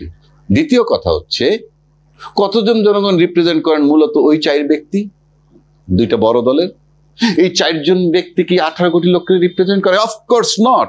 স্ট্রেট যদি হিসাব করি, দলবিহীন জনগণ এই মুহূর্তে মিনিমাম ন্যূনতম 40% আছে। তাহলে 40%-এর প্রতিনিধিত্ব কারা করেছে? বাংলাদেশে ব্যবসায়ী কমিউনিটি আছে, বড় স্টেক হোল্ডার, কর্পোরেট হোল্ডার, বড় বড় ব্যবসায়ী আছে, বড় বড় ব্যবসায়ী সমিতি আছে, এফবিসিসিআই, ডিসিসিআই, তো বিজেএমই, বিএস, নানান ধরনের আছে। তাদের প্রতিনিধিত্ব কোথায়? বাংলাদেশে এই সমস্ত ব্যবসায়ী স্টেক হোল্ডার যারা বাদ দিছে কিভাবে? প্রশ্নই ওঠে না, কারণ এই স্টেক হোল্ডার উপর ডিপেন্ড করে সমস্ত রাজনীতিবিদ। এরা ব্যাংকের টাকা লুট করার পর এদের থেকে সুবিধা নিয়ে যায় তারা, এবং সুবিধা নিয়ে তাদেরকে শেল্টার দেয়। সেই স্টেক হোল্ডারের দরকার ছিল। আসেন মিডিয়া জগৎ, পত্রিকা জগৎ, তারা সেখানে যারা উচ্চ শ্রেণীর সাংবাদিক, মিডিয়ার জগতের লোক, তারা কি দেশের জনগণ নয়? তাদের প্রতিনিধিত্ব কোথায়? আসেন কৃষক শ্রমিক, আলাদা আলাদা সব জায়গায় সমিতি আছে। আমি দেখতে চেয়েছিলাম জনগণের সম্পৃক্ততা কতটা করা যায়। মাত্র 4টা লোকের স্বাক্ষরে 18 কোটি লোকের প্রতিনিধিত্ব হবে? Absurd, we can't allow it. এবং এটা কোনো চুক্তি হয় নাই, এবং ওই জনগণের কোনো স্বার্থ এখানে দেখা হয় নাই। যারা দলের সাথে সম্পৃক্ত তাদের কোনো স্বার্থ বলতে কি আছে? তাদের দল যেটা করবে সেটাই হবে। বরং তাদের দল ক্ষমতায় গেলে তারা আজকে যে কর্মগুলা করছে সেগুলো ধামাচাপা দিয়ে চলে যাবে। এই হলো থিওরি বাংলাদেশের রাজনীতি। এইবার আসেন, যদি এটাকে কার্যকর না করে, ভবিষ্যতে যদি কার্যকর না করে, তাহলে কি হবে? এটাকে এনফোর্স করার জন্য, এটাকে বাধ্য করার জন্য কোনো গ্যারান্টি ক্লজ বা কোনো গ্যারান্টর আছে যে এরা মধ্যস্থতা করে এটাকে কনফার্ম করবে বা বাধ্য করা যাবে? এটা কি ধরনের চুক্তি? যেই চুক্তি বলবৎ করার জন্য কোনো উপায় নাই, সেই চুক্তি কোনো চুক্তি না আইনের ভাষায়। এটা শুধুই প্রহসন এবং জনগণের সাথে প্রতারণা। জনগণকে বুঝতে হবে যে এই চুক্তি না মানলে কার্যকর করার উপায় কি। আরেকটা কথা বলা আছে, কেউ বলছে যে এইটার সাথে নির্বাচনের সম্পর্ক নাই। অফকোর্স নাই, নির্বাচনের সম্পর্ক নাই। এটার সাথে নির্বাচনের সম্পর্ক তখনই হবে যখন এই জুলাই সনদে যা লেখা আছে তার ভিত্তিতে, তার আলোকে নির্বাচন হবে। যেখানে উচ্চ কক্ষ, নিম্ন কক্ষ বলা হয়েছে, পিআর সিস্টেমের কথা আনা হয়েছে, নোট অফ ডিসেন্ট, বিভিন্ন বিষয় আছে। এটার আলোকে যেহেতু নির্বাচন হচ্ছে না, সুতরাং এটার সাথে নির্বাচনের সম্পর্ক নাই তো। ইন এডিশন এটা একটা প্রহসনমূলক একটা এগ্রিমেন্ট করছে, যেখানে স্বার্থ সংরক্ষিত না করলে রাজনীতিবিদ যদি একতরফা দেশটাকে আবারও লুটে পুটে খায়, সেটা প্রতিরোধ করার কোনো ক্লজ রাখা হয়নি। সুতরাং এই চুক্তি কোনো চুক্তি নয়, এটা জনগণকে ধোঁকা দেওয়া হয়েছে, এবং জুলাই চেতনাকারী যারা সত্যিকার অর্থে, তাদের সাথে বিশ্বাসঘাতকতা করা হয়েছে। সুতরাং এই চুক্তি কোনো চুক্তি নয়, এবং এটা কোনো আইনি ভিত্তি দেওয়া হয় নাই। যার কোনো আইনি ভিত্তি নাই, যেখানে দলবিহীন জনগণের কোনো প্রতিনিধিত্ব নাই, এবং মাত্র মূলত 4 জন লোক যারা কিছু জনগণ রিপ্রেজেন্ট করেন, সেটা শুধু তাদের দলের। এই দলবিহীন জনগণ যারা আছে তারা অবশ্যই এই মুহূর্তে এই ধরনের প্রহসনের মাধ্যমে নির্বাচনের দিকে এগিয়ে যাওয়াটা একেবারেই পছন্দ করে না। কারণ আমি জনগণ, আমি জনগণের অংশ, আমার সাথে জনগণের কথা হয়।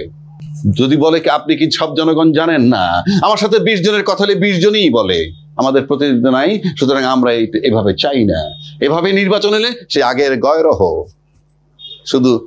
শুধু হয়তো দলের নাম পরিবর্তন হবে। আমার সাথে যদি ডেইলি 5 জনের কথা হয় তাহলে একই কথা বলে। সুতরাং জনগণের রিফ্লেকশনটা পরিষ্কার আমরা জানি। দলের সাথে সম্পৃক্ত মাত্র 40% লোক, 2টা বড় দল মিলে যারা এই মুহূর্তে বড়, এবং এই বড় দলটা, সবচেয়ে বড় দলটা আমি নিশ্চিত করে বলতে পারি তারা জানেন এবং বিশ্বাস করেন যে নির্বাচনের পথটা মসৃণ নয়, এবং তারাও এ নিয়ে সন্দেহে আছেন। কোনো সন্দেহ নাই যে নির্বাচনের পথটা মসৃণ নয়, এবং নির্বাচনটা শুদ্ধ হবে, আদৌ হবে কি হবে না সে ব্যাপারে তাদের যথেষ্ট সন্দেহ আছে, কারণ তাদের মানসিক উইল ফোর্স আমরা দেখতেছি। এই ধরনের নির্বাচন করার জন্য কিন্তু জুলাইটা আসেনি। আবারও বলছি, জুলাই সনদ এর পরিস্থিতিটা এমন হতে যাচ্ছে, এইটা যদি আইনি ভিত্তি না থাকে সবচেয়ে বিপদগ্রস্ত হবে শুধুই এনসিপির ছাত্রগুলো, আর কেউ বিপদগ্রস্ত হবে না। তাহলে প্রত্যেকেই আইনি ভিত্তি দিত। যদিও তারা মুখে বলেন জুলাই আন্দোলনে ছিলেন, এবং জুলাই আন্দোলনে যারা ছিলেন সত্যি সেটা বিশ্বাস করতে হবে আওয়ামী লীগের, এবং আওয়ামী লীগের বিশ্বাস করতে হবে কারা কারা, এবং আওয়ামী লীগ সেটা বিশ্বাস করে। কারণ আওয়ামী লীগ বাংলাদেশের সমস্ত রাজনৈতিক দলের সাথে বিগত 16 বছর সহাবস্থান করেছে।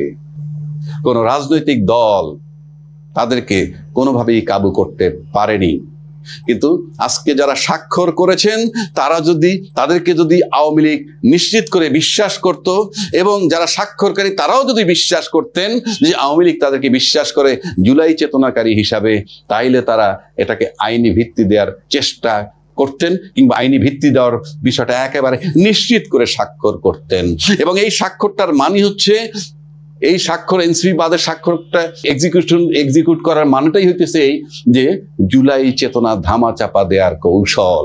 এবং ওই জুলাই চেতনা ধামাচাপা দেওয়ার কৌশল মানে হচ্ছে যারা আন্দোলন সত্যিকার করেছে এনসিপি, তারা বিপদগ্রস্ত, তাদের একুল ওকুল সব যাচ্ছে, এবং তারা সামনে শাস্তির সম্মুখীন হওয়ার সম্ভাবনা আছে। সুতরাং আজকের এই জুলাই সনদের যে স্বাক্ষর হইল, জনগণের সাথে প্রহসনমূলক যে স্বাক্ষর হলো, তার ভিত্তিতে আমি এখন চিন্তিত যে এই যে জুলাই চেতনাধারী এনসিপি বা ছাত্র সমাজ যারা আন্দোলনের সাথে সক্রিয় ছিল, তাদেরকে দ্বিতীয় কোনো আন্দোলনের দিকে ধাবিত করা হচ্ছে কিনা। যদি সত্যি কোনো দ্বিতীয় আন্দোলনের দিকে ধাবিত হয় তারা, সেটার জন্য দায়ী থাকবে এই প্রহসনমূলক জুলাই সনদ স্বাক্ষরের তারিখটি বা দিনটি। এই জুলাই সনদ, প্রহসনের জুলাই সনদ সম্পাদন করে ওই জুলাই চেতনাধারী ছাত্রদেরকে আবারও হয়তোবা ধাবিত করা হচ্ছে অন্য আরেকটা আন্দোলনের দিকে, এবং এটার দায় বহন করতে হবে তথাকথিত জুলাই সনদে স্বাক্ষরকারী সমস্ত রাজনৈতিক দলগুলো। বাংলাদেশের বর্তমান সেনাপ্রধান বিশিষ্ট গাদ্দার এবং কৃতজ্ঞ জেনারেল ওয়াকার খানের সামনে এই মুহূর্তে 3টি পথ খোলা আছে। একটি হলো পদত্যাগ করে সসম্মানে চলে যাওয়া, আরেকটি হলো ক্ষমতা গ্রহণ করা, এবং তৃতীয়টি হলো এর কোনো কিছু না করেই অপেক্ষা করা এবং বিচারের মুখোমুখি হয়ে জেলে যাওয়া, যেটা ইতিমধ্যেই 25 জন সামরিক কর্মকর্তার বিরুদ্ধে গ্রেপ্তারি পরোয়ানা জারি করা হয়েছে এবং আইসিটিতে তাদের বিচার করা হবে। একই প্রক্রিয়ায় জেনারেল ওয়াকারের সামনেও একটি ভবিষ্যৎ অপেক্ষা করছে। প্রথমে আসুন তার পদত্যাগের সম্ভাবনা নিয়ে একটু কথা বলি। বেশ কিছু তার সিনিয়র অফিসার তার সাথে মিটিং করেছে, দেখা করেছে, এবং তারা তাকে এই পরামর্শটি দিয়েছে যে স্যার, আপনি যদি এভাবে না চালাতে পারেন, যেভাবে দেশের সমস্যা হচ্ছে, যেভাবে আর্মি ক্ষতিগ্রস্ত হচ্ছে, আপনার উচিত হবে এই মুহূর্তে পদত্যাগ করে জুনিয়র কাউকে দায়িত্ব দিয়ে, যার পরবর্তী যিনি আছেন তাকে দায়িত্ব দিয়ে চলে যাওয়ার। এই অপশনটির শুনে তিনি কিছু বলেননি, কিন্তু কিন্তু তিনি কিছু হোমওয়ার্ক করেছেন। তিনি বিদেশের দু একটা দেশে তার পরিচিতদের কাছে খোঁজ নিয়েছেন যে সেই দেশে যাওয়ার ব্যাপারে কেমন হবে, সেখানে বাড়ি ভাড়া কিরকম, সেখানে মান্থলি লিভিং এক্সপেন্সেস কিরকম, এই খবরগুলো তিনি নিয়েছেন বলে আমি একটি সূত্র থেকে নিশ্চিত হয়েছি। একটি পশ্চিমা বিশ্বে তিনি 5 বছরের মাল্টিপল এন্ট্রির ভিসাও নিয়ে রেখেছেন সপরিবারে। সুতরাং এটা এটা হবে সবচেয়ে সম্মানজনক পরিণতি এবং প্রস্থান। এর বাইরে দ্বিতীয় যে অপশনটি বলেছিলাম, যে তিনি চাইলে সেনাবাহিনী সামরিক শাসন জারি করে কিংবা আর্মি ব্যাক একটা কেয়ারটেকার গভর্নমেন্ট বা কোনো একটা ফর্মে গভর্নমেন্ট তৈরি করার সুযোগ ছিল, কিন্তু জেনারেল ওয়াকার এখন কি চাইলেও সামরিক শাসন জারি করতে পারবেন কিংবা আর্মি ব্যাক একটি সরকার গঠন করতে পারবেন কিনা? আর্মি ব্যাক সরকার গঠনের বিষয়টি এখানে আরো অনেক স্টেক হোল্ডার্স থাকবে, সেটি হয়তো করতে পারেন, কিন্তু তিনি চাইলেই আর ক্ষমতা গ্রহণ করতে পারবেন না। তিনি একটা সময়, এটা সত্যি কথা, যে গত বছরের জুলাই আগস্টের যে সামরিক এবং জঙ্গির সম্মিলিত অভ্যুত্থান, সেখানে তিনি একটা সবচাইতে গুরুত্বপূর্ণ ভূমিকা রেখেছিলেন, এবং তার সমর্থন ছাড়া, তার নেতৃত্বাধীন সেনাবাহিনীর সমর্থন ছাড়া ওই জুলাই আগস্টের জঙ্গি অভ্যুত্থানটি সফল হতো না।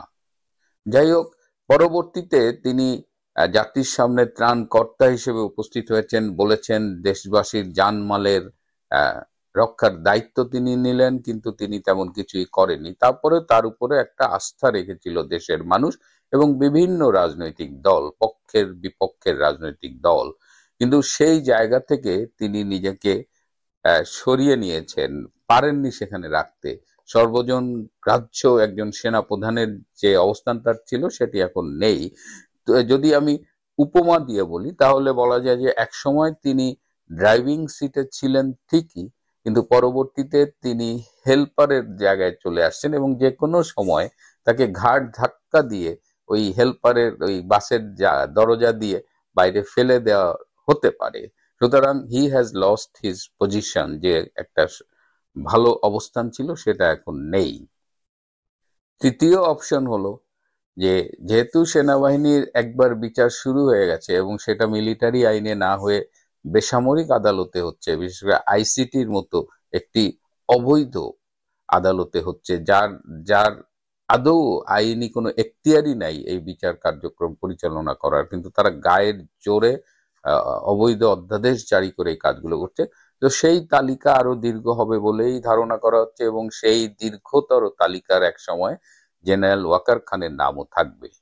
সুতরাং এই তিনটা সম্ভাব্য পরিণতির দিকে আরো কিছু কথা আছে। যে আমি আগেই বলেছিলাম যে জামাত ইসলামের একটি মিটিং এ তাকে মুনাফেক বলা হয়েছিল। আমরা যতদূর জানি ছাত্র জীবনে তিনি ছাত্র শিবিরের রাজনীতির সাথে সম্পৃক্ত ছিলেন, পরবর্তীতে তিনি জামাত মাইন্ডেড হিসেবেই কিন্তু সেনাবাহিনীতে কাজ করেছেন। তিনি যুদ্ধ অপরাধী গোলাম আজমের পুত্র ব্রিগেডিয়ার আজমির খুব ঘনিষ্ঠ ছিলেন, স্নেহভাজন ছিলেন, এবং তার কথাবার্তা, তার বিরুদ্ধে যত গোয়েন্দা রিপোর্ট শেখ হাসিনার কাছে গিয়েছে, সেখানে অনেক জায়গায় উল্লেখ করা ছিল তিনি জামাতের প্রতি সহানুভূতিশীল, কিন্তু আওয়ামী লীগ সরকার তাকে সেনা প্রধান করবার আগে সেটি আমলে নেননি। কিন্তু পরবর্তীতে গত বছরের 5ই অগস্ট থেকে তিনি একদম ওপেন বারবার প্রমাণ করছেন যে তিনি আসলে জামাতেরই। এমনকি সম্প্রতি যে সেনাবাহিনীর এই যে গ্রেপ্তারি পরোয়ানা জারি করা হলো 25 জনের বিরুদ্ধে, তখনও কিন্তু তিনি মধ্যরাতে জামাতের আমির ডক্টর শফিকুর রহমানের সাথে দেখা করতে গিয়েছিলেন। তো জামাত ইসলামী এখন জেনারেল ওয়াকার খানের ব্যাপারে পুরো দুই ভাগে বিভক্ত। একদল মনে করছেন যে তার বিচার হওয়া উচিত, সে যা যা করেছে গত বছর জুলাই আগস্টে তার যে ভূমিকা, পরবর্তীতে যে ভূমিকা, তার কারণে তাকেও আইসিটিতে বিচার করা উচিত। জামাত ইসলামের আরেক অংশ মনে করছেন যে না, তার সহায়তা নিয়েই আমরা এই জুলাই আগস্টের অভ্যুত্থান সফল করেছি, তথা তাদের ভাষায় এটা একটা আন্দোলন সফল হয়েছে, তো সেই জন্য তার বিরুদ্ধে আমাদের এত রূঢ় হওয়া উচিত হবে না। যেহেতু তার সহায়তা নিয়ে আমরা আজকে আন্দোলনে বিজয়ী হয়েছি, আজকের এই অবস্থানটা পেয়েছি, সুতরাং তাকে তার কিছু ভুল ত্রুটি থাকলেও সেটা ক্ষমা করে দেওয়া উচিত। সো জামাত তার ব্যাপারে বিভক্ত হয়ে আছে।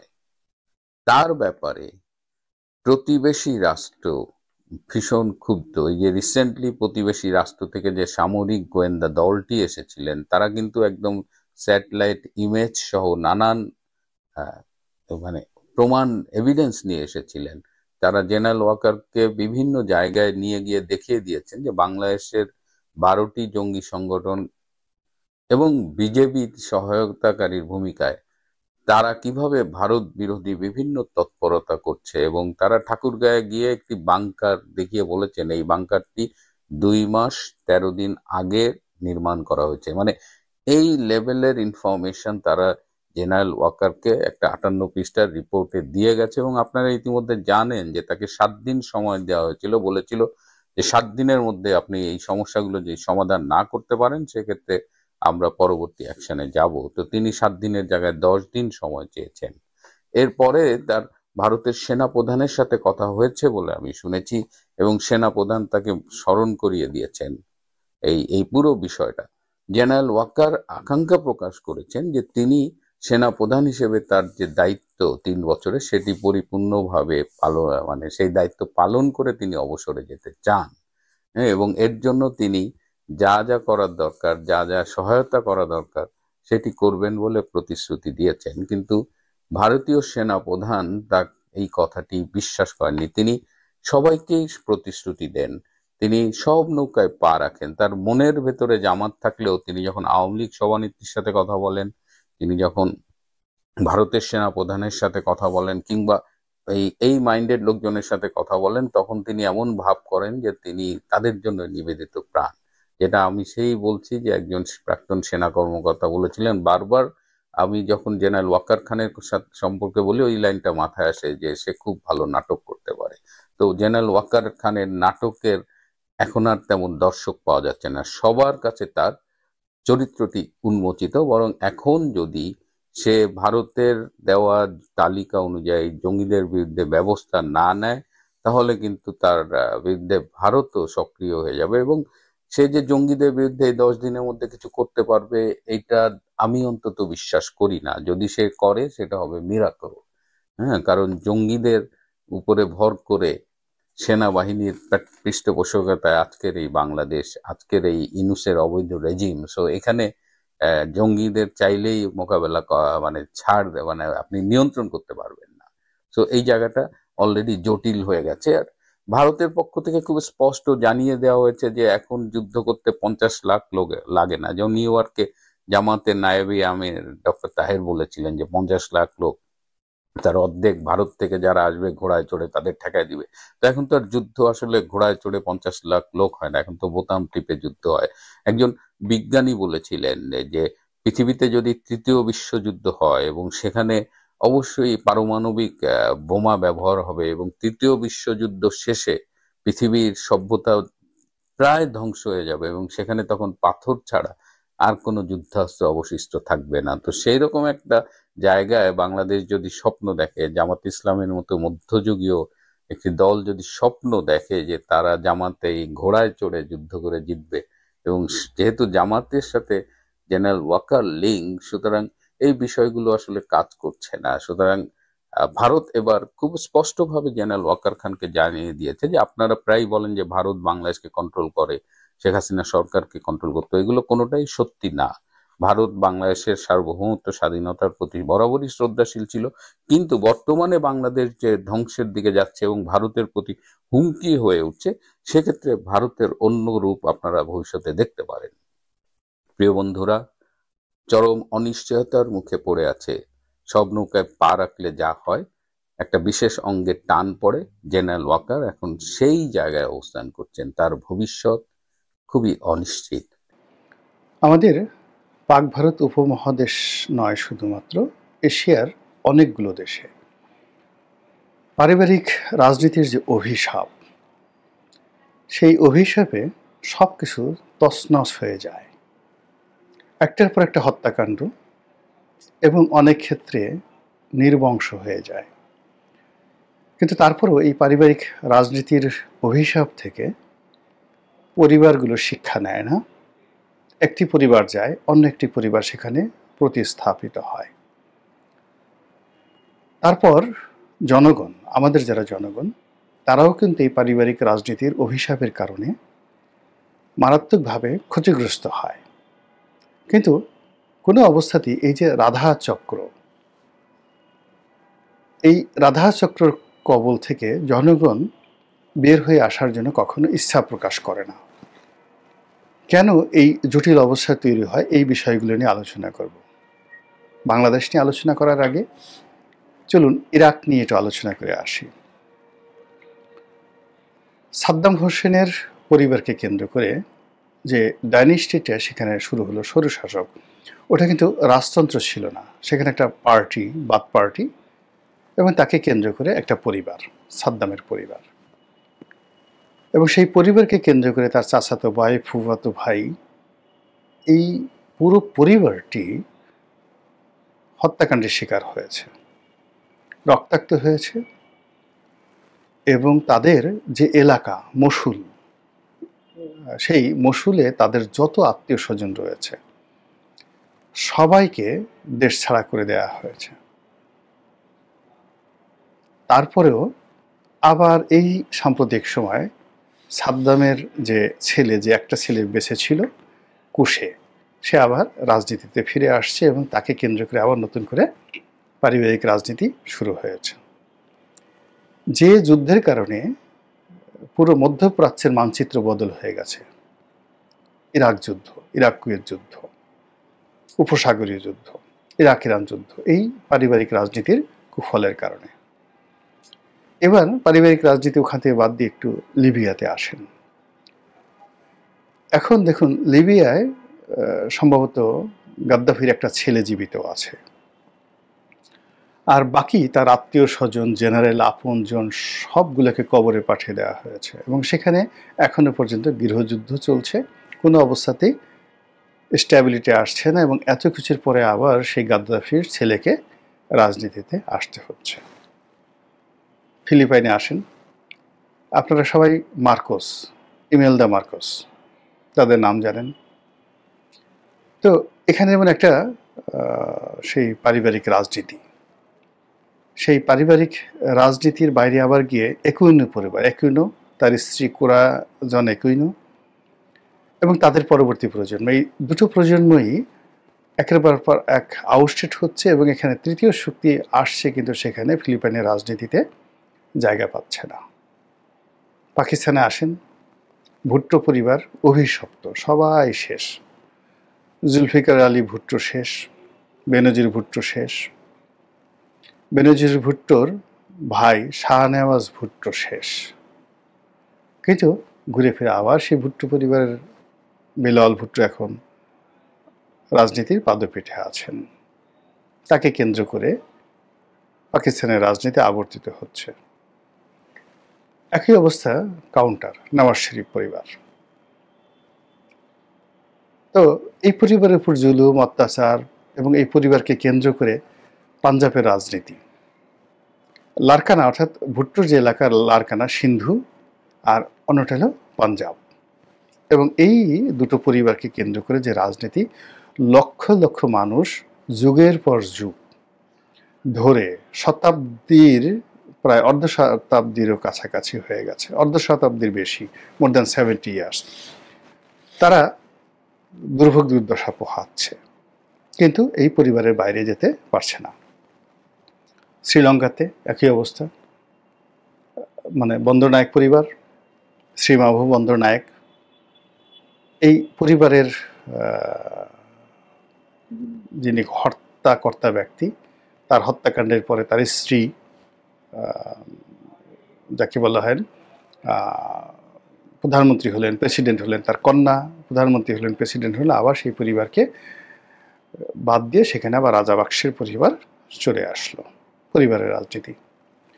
ইন্দোনেশিয়াতে যান, সোয়ার্ত পরিবার, একই অবস্থা, পারিবারিক রাজনীতি। এবং এখনো পর্যন্ত সেখানে সোয়ার্ত পরিবারের বাইরে নতুন কোনো পরিবারতন্ত্র সেখানে স্টাবলিশড হচ্ছে না। আবার এই যে বিভিন্ন মানুষ বিভিন্ন সময় তারা পরিবারের বাইরে গিয়ে রাজনীতিতে স্টাবলিশ হয়েছেন, কিন্তু কন্টিনিউ করা যায়নি। ইন্দোনেশিয়া থেকে আপনি থাইল্যান্ডে আসেন, সেখানে থাকসিন সেনাওয়াত্রা পরিবার, একটার পর একটা অভিশাপ, একটার পর একটা যন্ত্রণা। তারপরে সেই পরিবারের মধ্যে রাজনীতি আবর্তিত। দক্ষিণ কোরিয়াতে যান, সেখানেও যে পারিবারিক রাজনীতি, সেই পারিবারিক রাজনীতিতে বাপ মরল, সন্তান মেয়ে হলো, মেয়ে হওয়ার পর সে প্রেসিডেন্ট হলো, সে এখন জেলখানাতে, তারপরে পারিবারিক রাজনীতির বাইরে দক্ষিণ কোরিয়া যেতে পারছে না। এরপর সিঙ্গাপুরে আসেন, সিঙ্গাপুরে লি কুয়ান পরিবার, এর বাইরে যাওয়াই যাচ্ছে না। যারাই আসছে কিন্তু সুতার নাটাইটা তাদের হাতে থাকছে সিঙ্গাপুরে। তারপর নেপালের কথা চিন্তা করেন, এখানেও 2 থেকে 3টি পরিবার পুরো রাজনীতিতে ডমিনেট করছে। সেই গিরিজাপ্রসাদ কোইরালার পরিবার থেকে শুরু করে অন্যান্য যারা আছেন, এখানে পরিবারতন্ত্র মধ্যে প্রচণ্ড খুব চেষ্টা করেছিলেন, কিন্তু সেখানে হালে পানি পায়নি। কিন্তু এখন ওলি তারাও চেষ্টা করছেন, কিন্তু ঘুরে ফিরে সেই পরিবারের দিকেই চলে যাচ্ছে নেপালে। এবং এখন সবাই বলছে যে না, সে আগে যে রাজতন্ত্র ছিল সেই রাজতন্ত্রই তাদের ভালো ছিল, রাজনীতি এখানে আসলে রাজনীতিবিদদের হাতে থাকা উচিত নয়। গেল নেপালের কথা। মালদ্বীপে দেখেন মামুন আব্দুল গায়ুমের পরিবার, এখানেও এখন পর্যন্ত মালদ্বীপে তারা গুরুত্বপূর্ণ ভূমিকা পালন করছে। ভারতে গান্ধী পরিবার, যাওয়াই যাচ্ছে না এর বাইরে। বিজেপি এত চেষ্টা করছে, এত আঞ্চলিক শক্তি গঠিত হয়েছে, এবং আঞ্চলিক শক্তি মানে কি, সেই তামিলনাড়ুতে রামচন্দ্রন, জয়ললিতা, এখানে বুদ্ধদেব বসু, তারপরে জ্যোতি বসু, মমতা ব্যানার্জি পশ্চিমবঙ্গে, এরপরে নীতিশ কুমার বিহারে, নীতিশ কুমার, লালু প্রসাদ যাদব, এদের মতো বিখ্যাত বিখ্যাত মানুষ। ওখানে আপনার সুনীল দত্ত, তারপরে বাল থ্যাকারে সেই মুম্বাইতে। তো এই সমস্ত অসংখ্য আঞ্চলিক শক্তি। দিল্লিতে আম আদমি পার্টি, কিন্তু তারপরেও কোনো অবস্থাতে কংগ্রেস গান্ধী পরিবারের বাইরে এই যে 135 কোটি ভারতবাসীকে নেওয়া যাচ্ছে না। তারা আবার ঘুরে ফিরে সেই রাহুল গান্ধী, প্রিয়াঙ্কা গান্ধী সামনে চলে এসেছেন। এবার বাংলাদেশে আসেন। বাংলাদেশে ধরেন পারিবারিক রাজনীতি পাকিস্তান জমানাতে মোটামুটি ছিল, কিন্তু স্বাধীনতা পরবর্তীতে বঙ্গবন্ধু পরিবার, শেখ আর জিয়া পরিবার। এখন আমি নিজে কল্পনা করি যে শেখ হাসিনার জায়গাতে যদি চিন্তা করেন যে তার পুরো পরিবারকে মেরে ফেলা হয়েছে, তো এত হত্যাকাণ্ড, এত রক্তপাত, এত বিয়োগাত্মক ঘটনার পরে শেখ হাসিনা এবং শেখ রেহানা কি করে দাঁড়িয়ে আছেন। 2 নম্বরে আবার সেই শেখ হাসিনা ক্ষমতায় যখন আসলেন, আসার পরে অতীতের সেই যাকে বলা হয় তার যে বেদনা, সেই বেদনা এবং বঙ্গবন্ধুর কারণে বৃহত্তর ফরিদপুরবাসী, বরিশালবাসী, বাগেরহাটবাসী যে 75 পরবর্তী সময়ে একেবারে 96 সন পর্যন্ত যে জুলুম অত্যাচার সহ্য করেছে ওই এলাকার ভোটাররা, তারা তো কেউ আওয়ামী লীগ ছেড়ে যাচ্ছে না, যায়নি কখনো, বরং আরও বেড়ে গেছে ওই এলাকাতে। এটা আমি কেন, এই জিনিসগুলো আলোচনা করব। আবার ধরুন এই 15 বছর শেখ হাসিনা যে লিগ্যাসি করেছে, ঐতিহ্য তৈরি করেছে, ভালো কাজ করেছে, মন্দ কাজ করেছে, তাকে ক্ষমতা থেকে চলে যেতে হয়েছে। এবং এখন মানে তিনি যদি বাংলাদেশে থাকতেন এবং শেখ পরিবার থাকতেন, তাহলে 75-এর 15 আগস্টের চেয়েও বড় হত্যাকাণ্ড করতো। তখন তো মিলিটারি মেরেছে, গুলাগুলি করে তাকে এক রাতের মধ্যে শেষ করেছে। আর এখন দেখা গেল যে আগস্ট মাস 2024-এ যে পরিবেশ পরিস্থিতি তৈরি হয়েছিল, সেই সময়টাতে যদি কোনো শেখদেরকে পাওয়া যেত, প্রত্যেকটা শেখকে যে নির্মম মৃত্যুর যাকে বলা স্বাদ আস্বাদন করতে হতো, সারা বিশ্ব প্রকম্পিত হয়ে যেত। সেখান থেকে তারা নিরাপদে পালাতে পেরেছে, দেশ থেকে গেছে, কিন্তু ওখানে গিয়ে তারা আর রাজনীতি করবে না, রাজনীতি ফিরে আসবে না, এটার কিন্তু লক্ষণ নেই। তারা আবার ফিরে আসবে। ফিরে আসার জন্য তারা মানে কোমরে গামছা বেঁধে প্রাণান্ত চেষ্টা করছে। আর তাদের যারা লোকজন, গোপালগঞ্জের লোকজন, টুঙ্গিপাড়ার লোকজন এবং আওয়ামী লীগ অধ্যুষিত যে সমস্ত এলাকার লোকজন রয়েছে, যেখানে ব্রুট মেজরিটি আওয়ামী লীগ ছাড়া, যেমন কিশোরগঞ্জ, পটুয়াখালী, বরিশাল, বাখেরগঞ্জ, খুলনা, তারপরে শেষে আপনার সেই নরসিংদী, এরকম অসংখ্য লোক রয়েছে যে এলাকা রয়েছে যেখানে আওয়ামী লীগ ছাড়া আসলে লোকজন বুঝে না। তো এই লোকগুলো নির্যাতন ভোগ করছে। হয়তো যদি আরও 20 বছর লাগে আওয়ামী লীগে ফিরে আসতে, তারা সেই 20 বছর দাঁতে দাঁত লাগিয়ে কামড় দিয়ে থাকবে, কিন্তু আওয়ামী লীগ ছাড়বে না। এবং সেই শেখ পরিবার, গোপালগঞ্জ, এর বাইরে তারা যাবে না। কেন এরকম হয়? বিএনপির কথা চিন্তা করেন। শহীদ প্রেসিডেন্ট জিয়াউর রহমানের যে নির্মম হত্যাকাণ্ড, ওই হত্যাকাণ্ডের পরে তো আসলে আমি হলে সাহস পেতাম না, যেটা বেগম জিয়া রাজনীতিতে আসছেন, তারেক জিয়া রাজনীতিতে আসছেন। আমার বাবাকে যদি ওইভাবে মারা হতো আমি কোনোদিন সাহস পেতাম না। কেন তারা আসছেন? আবার 2006 সালে যেভাবে তাদেরকে ক্ষমতাচ্যুত করা হয়েছে, তারেক রহমান সাহেবকে যেভাবে নির্যাতন করা হয়েছে, কোকো যেভাবে মারা গিয়েছেন, বেগম জিয়ার নিকট আত্মীয় সাইদ ইস্কান্দার, তার মা তৈবা মজুমদার, সবাই তিনি যখন জেলে যেভাবে তারা সবাই মারা গিয়েছেন, তাদের লাশ দেখারও সুযোগ হয়নি।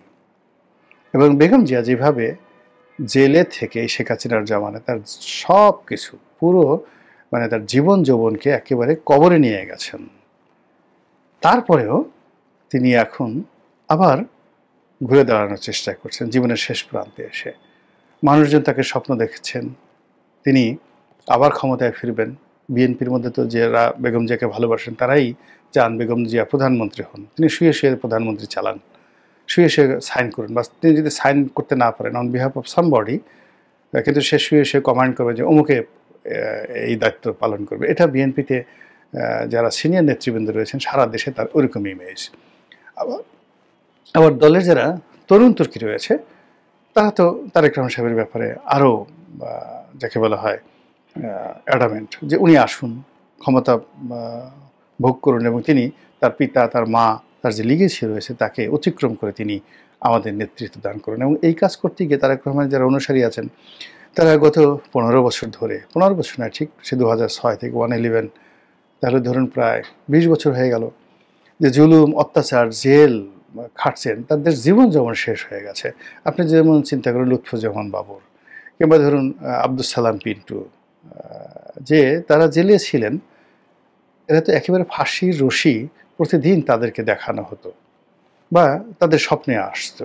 সেখান থেকে ফিরে এসে তারা কিন্তু কেউ মক্কা মদিনাতে গিয়ে তওবা করেনি যে আমরা জীবনে রাজনীতি করব না, জীবনে বিএনপি করব না। তারা আবার ইলেকশন করবেন, আবার বিএনপির মনোনয়নের জন্য তারা চেষ্টা করছেন এবং অনেকে বিএনপি থেকে দূরে, বিএনপি তাদেরকে হয়তো দূরে ঠেলে দেওয়ার চেষ্টা করছেন, কিন্তু তারা বিএনপির দিকেই তাদের শক্তি নিয়োগ করছেন। চট্টগ্রামে সালাউদ্দিন কাদের চৌধুরীর পরিবার, গিয়াসউদ্দিন কাদের চৌধুরী, হুমাম কাদের চৌধুরী, একই অবস্থা। তাদের জীবনে যে ট্র্যাজেডি গেছে বা এখনও যে জুলুম অত্যাচার চলছে, যে কোনো সময় তারা আওয়ামী লীগ আমলে তাদের যে জীবনের ঝুঁকি ছিল, এখন এই সময়টাতে তাদের জীবনের ঝুঁকি আরও বেড়ে গেছে। কিন্তু ওই যে পারিবারিক রাজনীতি, বিএনপির পারিবারিক রাজনীতি, নিজেদের পারিবারিক রাজনীতি, এই সব মিলিয়ে যে জটিলতা, সেই জটিলতা যদি না বুঝেন, অনুধাবন না করেন, তাহলে এই -2 থিওরি, রিসেট বাটন, নতুন বন্দোবস্ত, তারপরে আমরা সব কিছু উল্টে দিছি, ডিপ স্টেট থিওরি, এইগুলোর পেছনে যারা সময় ব্যয় করছেন তারা অনেকটা আত্মহত্যার মতো ঝুঁকি নিয়েছেন। এর কারণ হলো এই যে বাঙালির যেমন মানসিকতা, পরিবার প্রথা, এটা হাজার হাজার বছর ধরে আসলে এইভাবেই হয়ে আসছে। আমাদের হোসেন শাহী বংশ, আমাদের ইলিয়াস শাহী বংশ, আমাদের রাজা গণেশের বংশ, আমাদের 12 ভূঁইয়ার বংশ, আমাদের ঢাকার নবাবের বংশ, মানে এইভাবে শত শত বছর ধরে আমরা এই পারিবারিক রাজনীতির আনুগত্য করেছি। এটা আমাদের রক্তের মধ্যে মিশে আছে, যেটা ইউরোপের মধ্যে নেই, আমেরিকাতে নেই। এর কারণ হলো ওখানের যে মিক্সড ব্লাড এবং তাদের যে ভান্ডাল, ইংরেজিতে একটা শব্দ আছে ভান্ডাল, এই ভান্ডাল সংস্কৃতি, তাদের যে যাযাবর মন মানসিকতা, এই যাযাবর মন মানসিকতার কারণে আপনি গিয়ে দেখুন ইংল্যান্ডের যে যখন রোমানরা ইংল্যান্ড বিজয় করলো, যেমন জুলিয়াস সিজার গল বিজয় করলেন, সে ইংল্যান্ড বিজয় করেনি। এই এত অসভ্য ছিল, ভীষণ রকম অসভ্য। তারপরে যখন রোমান সম্রাটরা প্রায় 100 বছর ইংল্যান্ড তারা দখল রাখলো, এরপর তারা ছেড়ে দিয়েছে যে এটা ইটস এ লুজিং কনসার্ন, এখানকার লোকজন ভালো না। তো কাজেই এদের মধ্যে যে বিভেদ, বিসংবাদ, মারামারি, কাটাকাটি, অসভ্যতামি, তো এইগুলো সেই যাকে বলা হয় 16শো শতাব্দী, অষ্টাদশ শতাব্দী, মানে এদের যে পারভার্সন, আপনি যদি সেই রানী প্রথম এলিজাবেথ, তার বাবা হেনরি, পঞ্চম হেনরি, অষ্টম হেনরি, এদের ইতিহাসগুলো পড়েন, আপনি দেখবেন যে এদের মতো জঘন্য লোক পৃথিবীতে নাই। তো ফলে সেখানে হলো কি, পরিবারতন্ত্রের বাইরে গিয়ে সেখানে যে তন্ত্রটা গড়ে উঠেছে ওটা ওদের ক্ষেত্রে প্রযোজ্য। যেটা ফ্রান্সে গড়ে উঠেছে সেটা জার্মানিতে প্রযোজ্য হবে না। জার্মানির রাজনীতি টোটালি আলাদা, অস্ট্রেলিয়ার রাজনীতি সম্পূর্ণ আলাদা। অস্ট্রিয়া এবং হাঙ্গেরি এখন আপনাদের কাছে খুব ছোট রাষ্ট্র মনে হচ্ছে, কিন্তু একটা সময় এরা পুরো ইউরোপ নিয়ন্ত্রণ করত। তখন কিন্তু ইংল্যান্ড সুপার পাওয়ার ছিল না, এমনকি প্রথম মহাযুদ্ধের সময় পর্যন্ত ইংল্যান্ড ইউরোপে সুপার পাওয়ার ছিল না। আমাদের এখানে কলোনি ছিল, অন্যান্য দেশের কলোনি ছিল, কিন্তু তারা তখনও সুপার পাওয়ার হতে পারেনি। তো এই জিনিসগুলো মানে যদি আপনি বুঝেন, চিন্তা ভাবনা করেন, তাহলে দেখবেন যে আমাদের দেশটি এই যে সকল দেশে পরিবারতন্ত্র রক্তের মধ্যে ঢুকে গেছে, এটা যে থিওরি আল মুকাদ্দিমা গ্রন্থে ইবনে খালদুন বর্ণনা করেছেন যে বংশপ্রীতি, রক্তপ্রীতি যেভাবে একটা জাতিকে মোটিভেট করে, এবং এটা যখন একটা জাতির মধ্যে বাসা বেঁধে যায়, 1000 বছর চেষ্টা করে তাদেরকে সেখান থেকে বের করা যায় না। আর আমরা সেই চক্রের মধ্যেই এখন আবর্তিত হচ্ছি। আর এই চক্রের বাইরে আমরা যে সকল স্বপ্ন দেখছি, এটা ইলিউশন, দুঃস্বপ্ন, কল্পনা। আর সেই কল্পনা কখনোই বাস্তব হবে না।